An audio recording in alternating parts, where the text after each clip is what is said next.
এরকম একটা শাশুড়ি ঘরে থাকলে আর কি লাগে, আপনারাই দেখেন কি একটা অবস্থা। বৌমা, ও বৌমা, আরে ও নবাবের বেডি, পোলাটা আমার বিদেশে থাইকা কত কষ্ট করতাছে, রইদে পইরা পইরা শরীরটারে কয়লা বানাইতাছে। হ্যাঁ, কই একটু নামাজ পড়া কোরআন শরীফ পড়া আমার পোলাটার লেগে দোয়া করব, তা না কইরা সারা রাত ভরে মোবাইল টিপবো আর সকাল 10টা বাজে ঘুম থেকে উঠবো, ঠিক মতো সংসারে কাজও করব না, আর কিছু কইতে গেলে কইব শাশুড়ি ভালো না।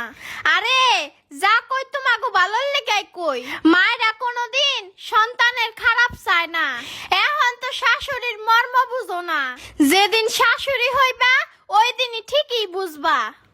আচ্ছা আম্মা, সারাদিন আপনার বকবক করা ছাড়া কোনো কাম নাই?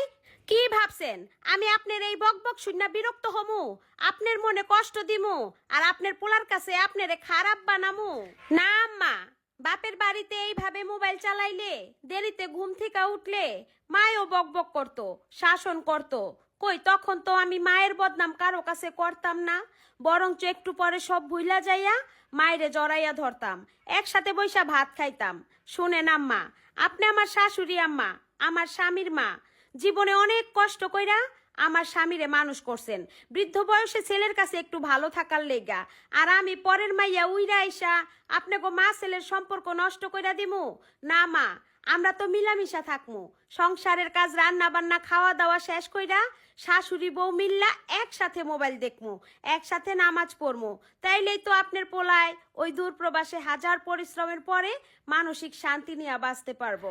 আমরা হয়তো আপনার ছেলের পরিশ্রমের ভাগ নিতে পারবো না, কিন্তু মানসিক শান্তিটা তো দিতে পারবো। বৌমা, তুমি আমার কথায় কিছু মনে করো না, তুমি সত্যি আমার ঘরের লক্ষ্মী।